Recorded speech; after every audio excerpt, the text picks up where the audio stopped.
Hello all and welcome to Wayne's Allotment. Hope you're all doing well. Today is the 6th of April. I've got some tomatoes that need potting on, and when I started them, these are some Crimson Crush, and I've then got some. These are Bacardi. These are the ones that are named after my dog, and as you can see, they need potting on. Now, because I've got so many, I've had real good germination this year with tomatoes, and quite rightly so, because or should I say, I'm very pleased I've had good germination, because a fellow plot holder at the moment is struggling to try and get any to germinate. Whether it's anything to do with the compost or with where he's got them, he normally doesn't struggle. And I thought, well, I'm going to have more than enough.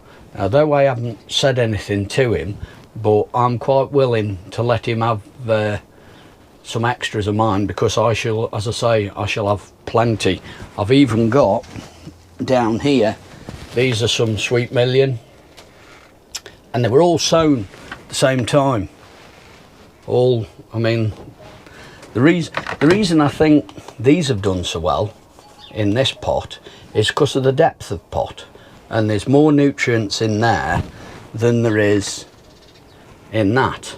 I mean, there's about a dozen, 14, and the same in here, so I think that's what it is. And that got the old grey matter turning. I know normally there's not a lot between these ears normally, but it got me thinking, and I thought,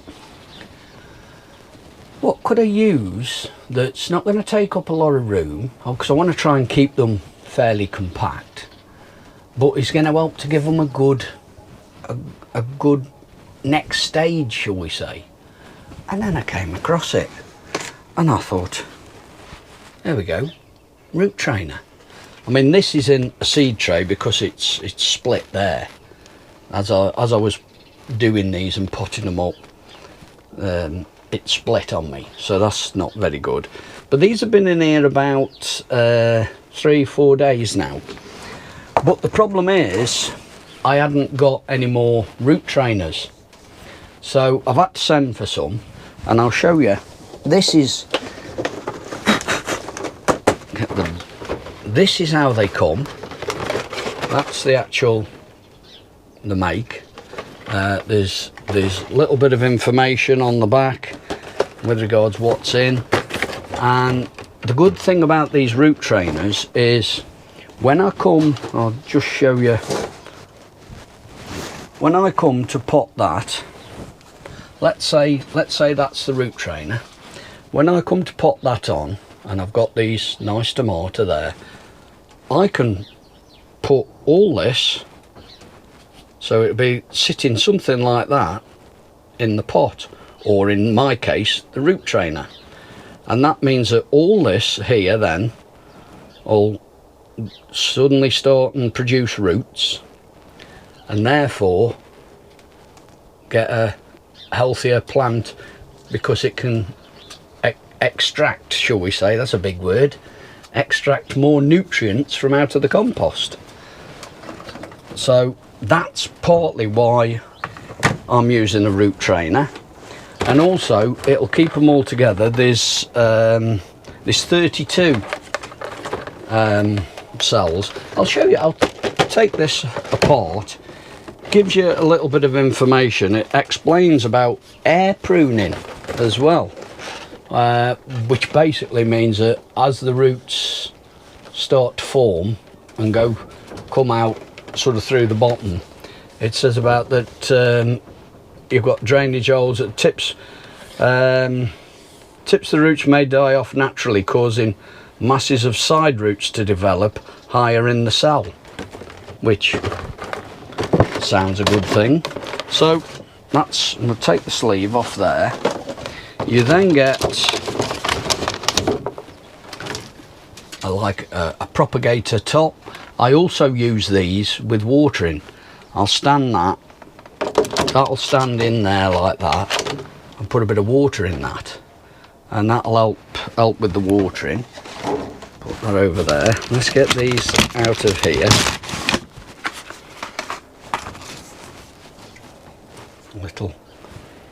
Little booklet there with that as well.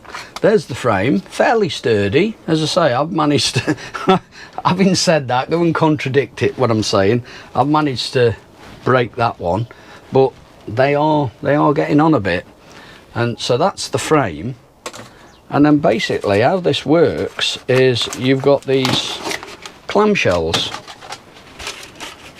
and as they fit together, I don't know whether you can see this, but as they fit together, see how that fits into there, fits in, and they just clip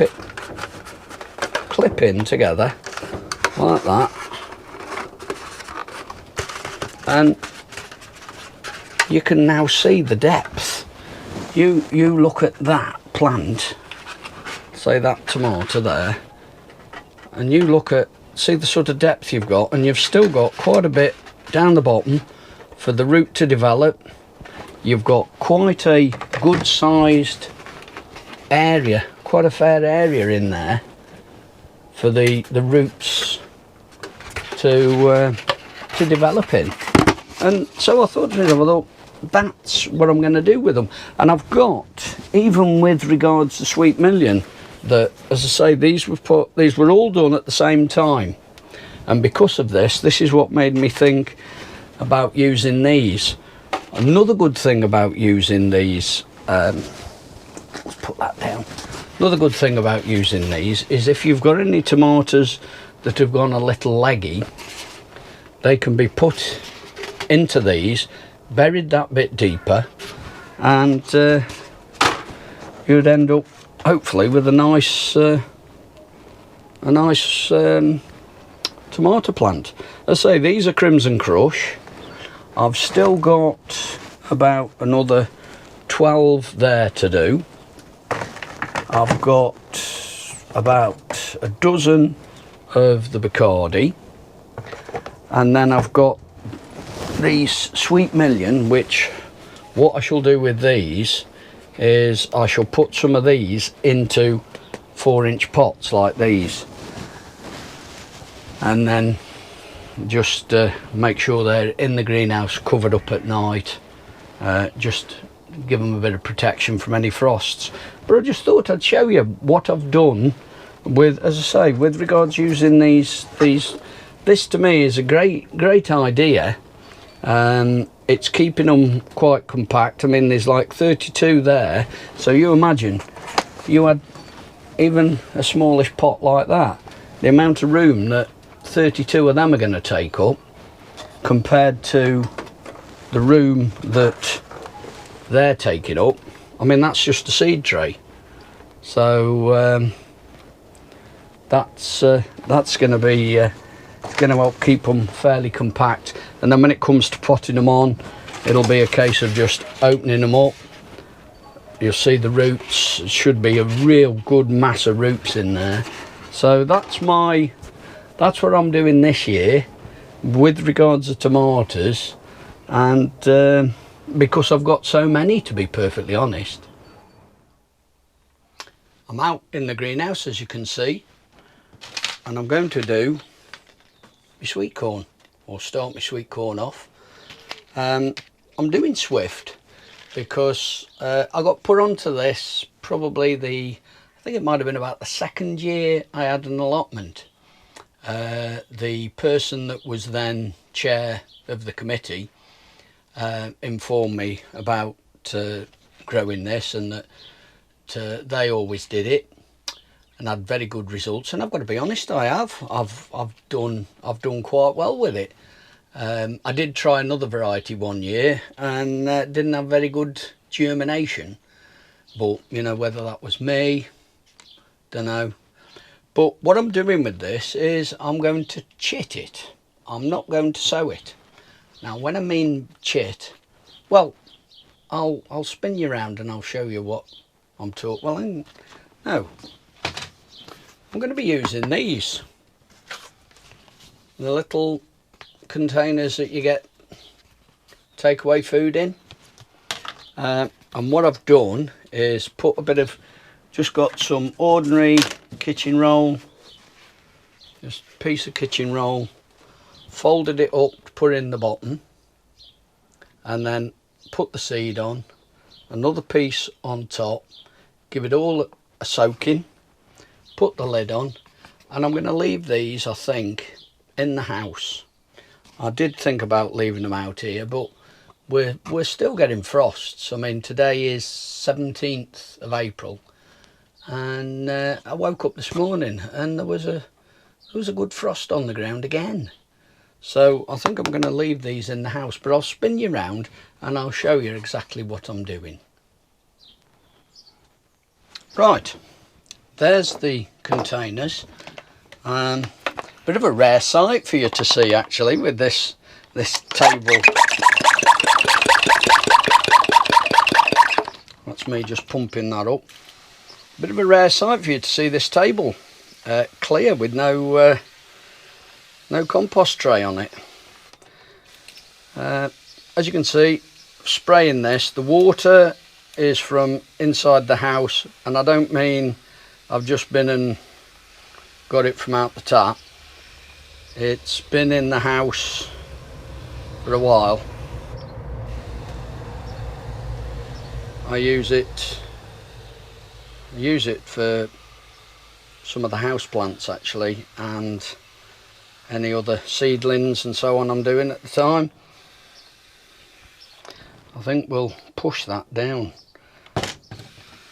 As you can see, I'm getting it nice and wet because it's the way to go. Now what I'm going to do is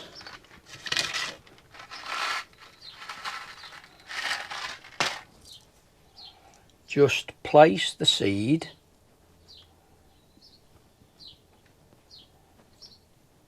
reasonable sort of spacing in these trays,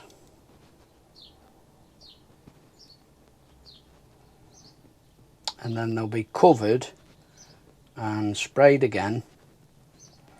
And the idea is to just, it's going to take about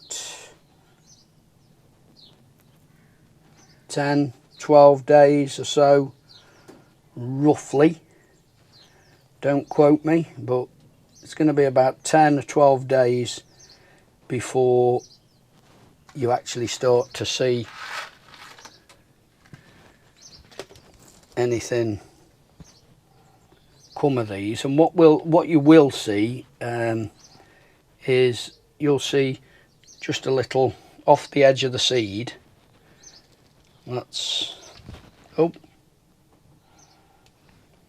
the seed, and what you'll see is a little shoot, little white shoot coming out.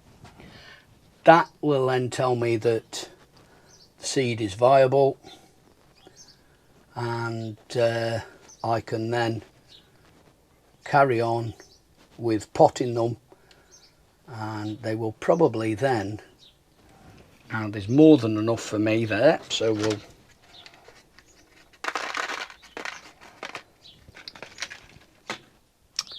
sorry about that, folks, but I've just been and fetched another container because I've got absolutely oodles of seed. It doesn't say on here how many seeds are in the pack, but I'm sure in the past I've only ever had about 20 seeds at the most. And I mean, look. So I'll carry on and put. So as I was saying, these I'll place, as you can see, just place the seed out nice and regimental, nice and steady. They'll then be put out, they'll be covered with another piece of kitchen roll, kitchen towel, which I've got here. All I'm doing with these is just fold them in half, fold the end over,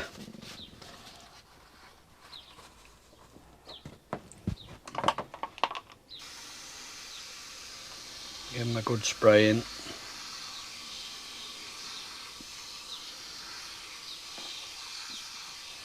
It might seem a bit excessive, but what you've got to remember is the seeds have got to swell before they'll even start to germinate. And as I've said before, I'm not going to leave them in the greenhouse here. It would be ideal. I mean, at the moment it's 31 degrees centigrade in here at the moment,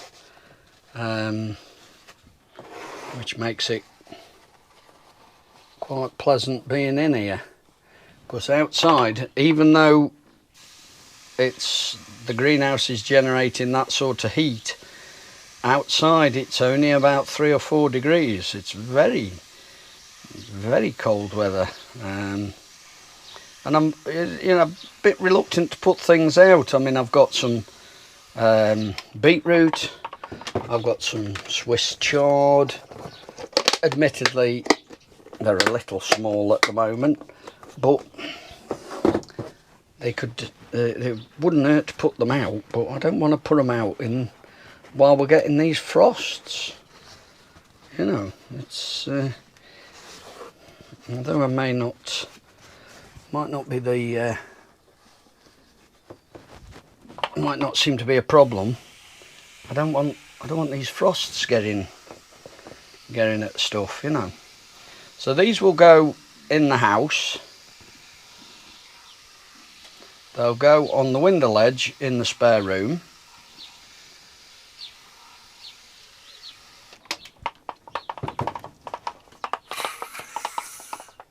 Let the pressure out of that. If I don't let the pressure out, it slowly drips out through the nozzle. I mean, I don't know how many years old that is. It's quite an age label, which I'll just place on top. And to be honest, they can all go on the window ledge like that. Nice little stack. And as I say, it'll be about 10-12 days. I mean, I shall check them, maybe not quite daily, but every other day. Just go and have a look and see what's what. And as soon as they start to look like there's something happening with them, they'll then get potted on. So that's my sweet corn. Variety is Swift. Started, as I say, with regards chitting.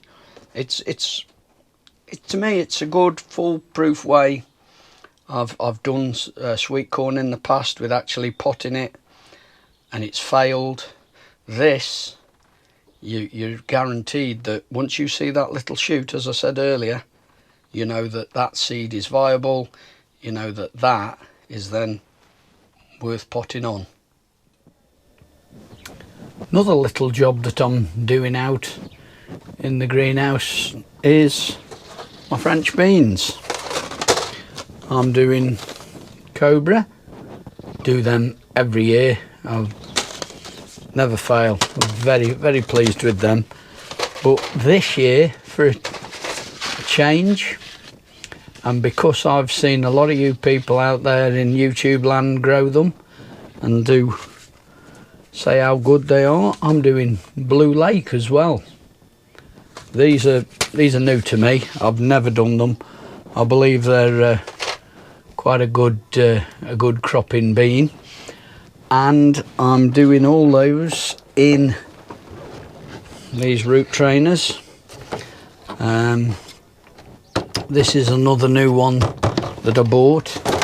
I have got here an older one that I'm using. So what I'm going to do is I'm just going to fill these with clover compost and get the seeds in, and I'll bring you back and show you what I've done when I'm finished. Right, I'll get and take that out of the cover actually. I don't want to fill that with compost, so we'll put that down there out the way. We'll fill these up.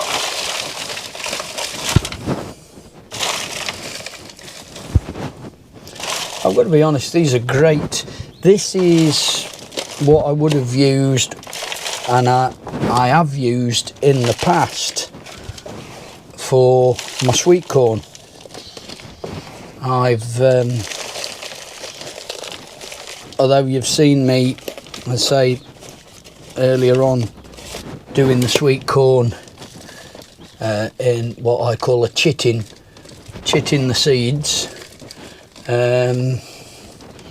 If I'd have decided to have done them direct, they would be sown into these root trainers, and they will in fact be put into root trainers, the ones that are viable. And just flatten them, firm them down, make sure they're all something like.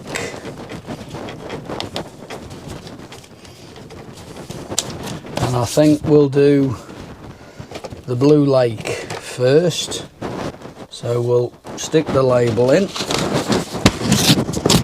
As I say, I've never done Blue Lake before, so oh, white bean, although those of you that grow these regular will no doubt know that, but and they're a bit smaller. So what I'm going to do is the seed, as you can see there, I'm going to put it in straight down.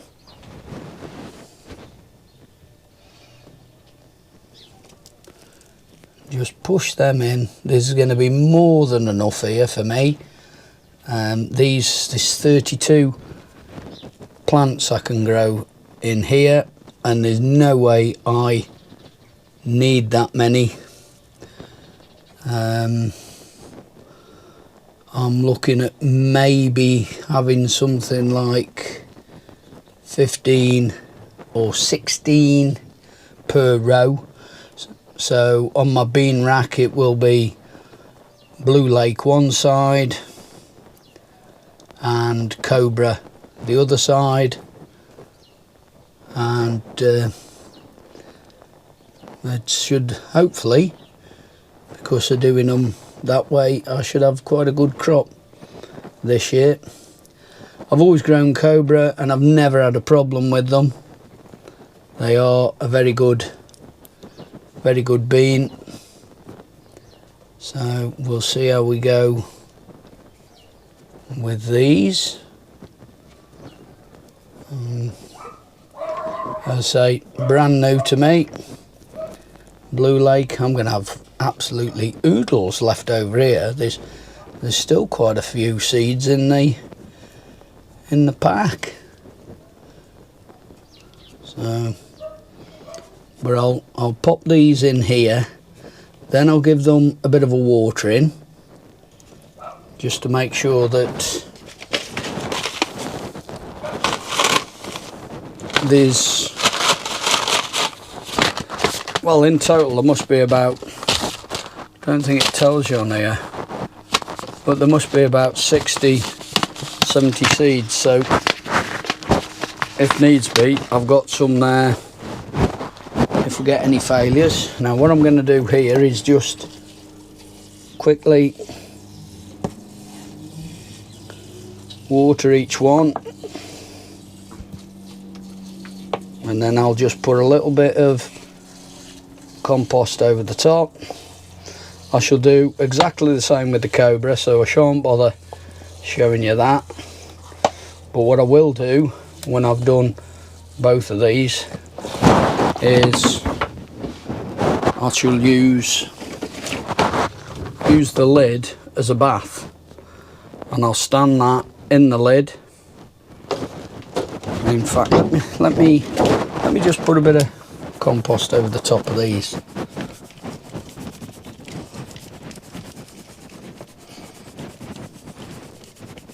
It's just to make sure that they're covered.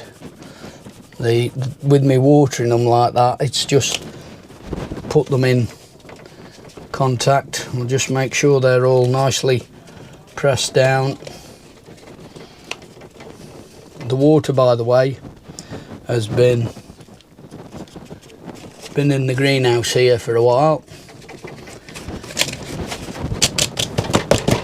Right, so what I'm going to do is I'm going to put that down like that, put that inside there,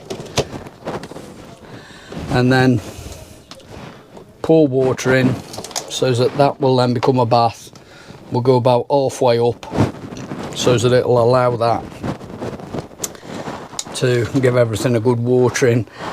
Then they will be taken out, he says as he struggles to get hold of it. They'll be taken out and then the top put on like that, and they'll be left in the greenhouse. And I'm in no big rush. It isn't as if I need them to come up overnight because I need to get them out on the plot tomorrow or anything like that. So we'll take it nice and steady. So that's the Blue Lake. I've got the Cobra to do, but I'm going to do them exactly the same. So nothing, no change. All be the same. Right, this is my last row of potatoes going in. Variety is Maris Piper. I've already done one row down here. I've got 2 rows of Charlotte over there. The rows are 2'6" apart, and the potatoes are 16 inches spaced out. What I normally do with these is I would normally dig a trench, put a bit of manure in the bottom, a bit of spent compost, fish blood and bone, something like that into the bottom. But because this year this has all been double dug and had manure put in, doing that I'm going to get the muck up. So I'm doing them a completely different way this year. End result's going to be the same. I've got to get the potato in the ground, so that's what's going to happen. I'll show you how I'm actually going about this. Right, what I've done, as you can see, is just dug spade's depth. May not look it, but that is spade's depth. Put the potato in to the bottom, and then in here then is a little bit of ash from bonfire and some fish blood and bone, and it's just gone in each one all the way along. We'll see if I can put you a bit closer to see what I mean. And a little bit of ash, bit of fish blood and bone. They will now I'll just use a rake to pull all that back. Well, I'll show you. Let's do it rather than say it, shall we? Or at least I'll make a start on doing it. I'll start down there.